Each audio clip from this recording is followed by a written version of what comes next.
Carbon tax Carney took on a role as the de facto finance minister for the NDP Liberals, and almost immediately he got $2 million for his buddy who owns Telesat, and then he landed discussions for his trillion-dollar company Brookfield to get their hands on 10 billion Canadian pension dollars. And then he starts sending fundraising letters for these Liberals. After 9 years of these NDP Liberals, taxes are up, costs are up, crime is up, and time's up for their corruption. Will they simply cooperate with an investigation from the lobbying commissioner?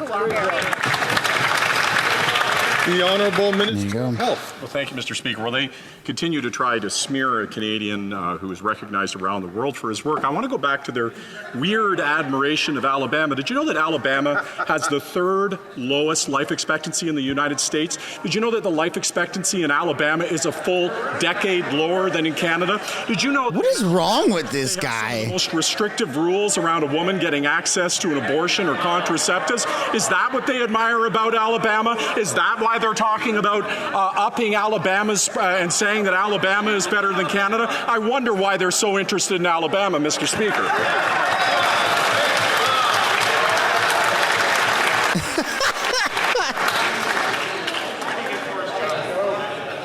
The Honourable Member from Leeds, Grenville, Thousand Islands and Rideau Lakes. What? Well, I know we've been hearing about unhinged responses today, and there's one. You can check the answer. There was nothing about Alabama in here, but you could see that from noted Liberal strategist and commentator Trevor Tombe, who did make that comparison. But when we are making comparisons, you can make many to banana republics and the corruption under this NDP Liberal government, with the Prime Minister twice found guilty himself of breaking ethics laws. This government is absolutely out of touch after 9 years. And now they put in Mark Conflict of Interest Carney in charge of their economic policy. Why can't we just have a carbon tax election? Yeah. Mark Holland's hands are literally shaking. You can see him down there. He's literally shaking. Government in the House of Commons. Thank you, Mr. Speaker. I understand why the member opposite's getting a little riled up, because there's some uncomfortable truths that are being put forward here. And while they continue to talk down Canadians and talk down our country, the bigger concern is what they're trying to do in this place, where they are overriding the charter rights of Canadians. Mr. Speaker, when it comes to privacy rights, and indeed when it comes to a woman's right to choose, what we know the first inclination of Conservative Member of Parliament is to do is to take them away. Thank you, Mr. Speaker. The Honourable Member from Calgary, Nose Hill. A $1 trillion everything corporation that's currently asking for billions of tax dollars recently faced shareholder calls for transparency after a scathing report raised questions about whether Brookfield engages in tax avoidance strategies when it comes to paying Canadian tax. The Liberals just appointed Brookfield's board chair, carbon tax promoting Mr. Carney, to craft Canada's economic policy. The Liberals won't say if they cleared this with the lobbying commissioner. Are the concerns Brookfield shareholders had about tax transparency the reason why? The Honourable Leader of the Government in the House of Commons. Mr. Speaker, this is another typical attack from the Conservatives against Canadians who do not support their vision for Canada. We have seen this over the last 9 years, that when Canadians, and it's, I guess, hurtful for them when it's people they appointed to important positions that come forward and don't actually agree with their vision of Canada, what do? They attack them. They bring them down. They are not open to debate or to criticism, and their only inclination is to attack fellow Canadians. The Honourable Member from Calgary, Nose Hill. This is, Mr. Speaker, as another typical Liberal scandal. The Conflict of Interest Act prohibits ministers from furthering interests of their friends, which is why the Act requires ministers to declare close friendships with people who lobby. The Finance Minister has frequently mentioned her close personal friendship with the chair of Brookfield. Wow. And who now holds a senior Liberal economic advisory position. In describing her relationship with the carbon tax promoting Mr. Carney, the minister said things like, "Truly, Mark is a personal friend of mine, very long-standing. I speak with Mark often, and he's the godfather of my son." Has the minister declared her friendship with the world's...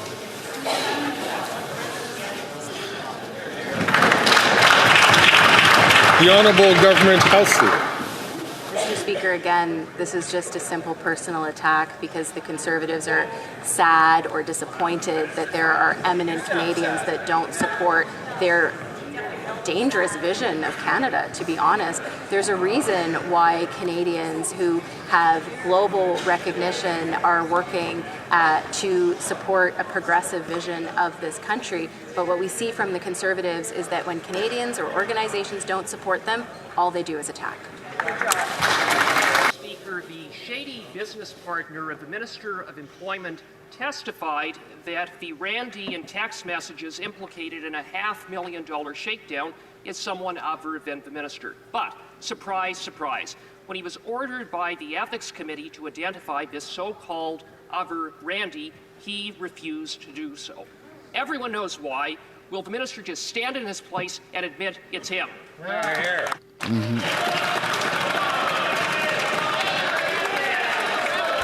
Look at the Conservatives. Hey, get up, Randy. Come on, Randy. Get up. For the second time, and I hope the last time, I'm going to ask the honourable member The Speaker's getting a good kick out of it. the floor, unless he is recognised by the chair. The honourable leader of the government in the House of Commons. Thank you, Mr. Speaker. Obviously, when witnesses testify before committees, they are obliged to provide the information that is asked of them. Thank you, Mr. Speaker. The honourable member from St. Albert, Edmonton. Well, Mr. Speaker, where's Randy? And speaking of not being forthcoming at committee, the minister testified that he had absolutely no communications with his shady business partner at or around the time of the $500,000 shakedown. But now that phone records have proven otherwise, the minister has been forced to admit that he phoned and texted his shady business partner at the very same time. If the minister isn't Randy in the text messages, then why did he hide this material fact from committee? You see how the Conservatives, when they talk, they don't need notes? Thank you, Mr. Speaker. As I stated earlier, if a witness is asked to provide information to a committee, we expect they provide it. Thank you, Mr. Speaker. The honourable member from Calgary, Midnapore. After 9 years of this Liberal NDP government, taxes are up, costs are up, crime is up, and time is up. Now, this government is no stranger to the bait and switch. It was the Prime Minister himself who said that sunlight is the best disinfectant. Yet all Canadians have received is fraud and corruption. So I was happy to see that the Procurement Ombudsman is going to undertake a study of the bait and switch practices of this government. But why does it always take another hand to force this government to do the right thing? The honourable leader of the government in the House. Thank you, Mr. Speaker. I'd actually turn that question around on my honourable colleagues in front who have decided to abuse the power of this place, to use their powers to upend and override the charter rights of Canadians. So, Mr. Speaker, if the Conservative Party members want to ask themselves how they can do the right things, it's to make sure they don't abuse the powers of this place and they protect the charter rights of Canadians. Charter is there to protect people from government, not government from people. From Vancouver. The honourable member from Regina Capel. After 9 years of NDP Liberal government, taxes are up, costs are up, crime's up, time's up, and corruption is way up. Here's what we know so far. The Liberals stacked the SDTC board with their close friends. That board makes decisions as to which companies get grants worth millions in tax dollars. The Auditor General uncovered a massive scandal. These Liberal insiders funneled almost $400 million to their own companies. They got rich, taxpayers got the bill. Now the government's refusing to hand over the documents to the RCMP for a potential criminal investigation. So what have they got to hide? Hey, man. The honourable leader of the government in the House of Commons. Mr. Speaker, again, the House Leader for the Conservatives is completely false in what he is stating in this place. What is true is that the Conservatives have put forward a motion that would blur the lines between the independence of the legislative and judicial branches of government.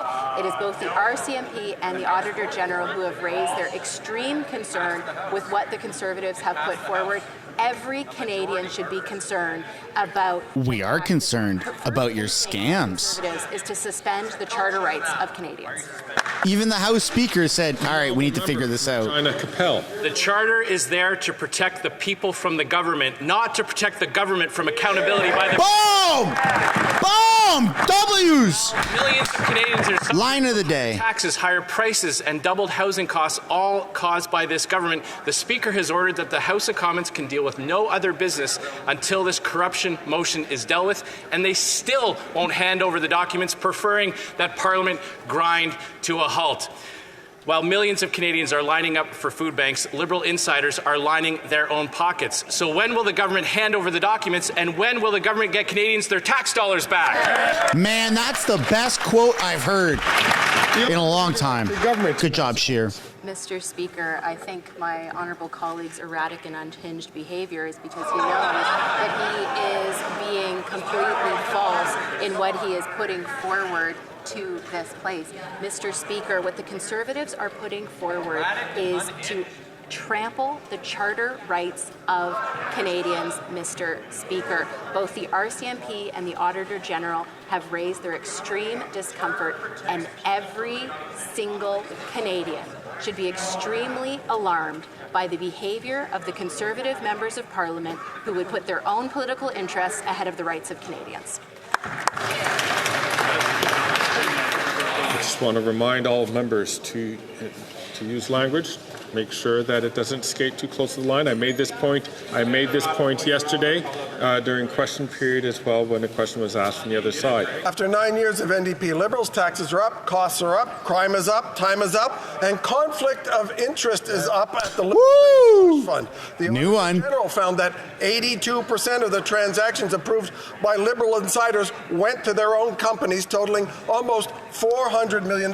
This House demanded that the government turn over those documents to the RCMP, and this Prime Minister is refusing. Shame. How many more millions of misappropriated tax dollars is the Prime Minister hiding by refusing to turn over the documents? Yes. The Leader of the Government in the House of Commons. Mr. Speaker, the Conservatives don't want to share the uncomfortable truth that they are trying to use the extraordinary powers of this place to circumvent the judicial oversight that is required by the Charter of Rights and Freedoms to protect Canadians. The only thing they are interested in is pursuing their naked pursuit for partisan gain while they trample the charter rights of... Only thing getting trampled was old ladies at protests when the Liberals took away their charter of rights and freedoms. Instead of protecting their rights, they are looking for their own political gain. Thank you, Mr. She wants to use the word trample? Get out of here. Only scams by the Liberal government. Winnipeg Centre. Mr. Speaker, since Orange Shirt Day, we've seen countless examples of residential school denialism, including from Conservative candidates in both New Brunswick and BC. And, Mr. Speaker, we know the leader of the Conservative Party supports this kind of rhetoric, having fundraised with residential school denying think tanks. Survivors have a right to be protected from hate speech. Will the government support my bill and protect survivors from residential school denialism once and for all?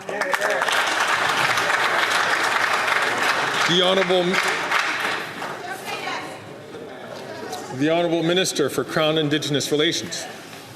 Thank you, Mr. Speaker, and I'd like to thank my colleague from Winnipeg Centre for her work in bringing forward the bill that will recognize residential school denialism as a hate crime. I look forward to working with her. We know that as we mark the National Day for Truth and Reconciliation, this was a painful reminder that we need to do better to educate Canadians on the impacts of residential schools, as well as the hurtful acts of denialism that take place in many parts of the country. Thank you, Mr. Speaker.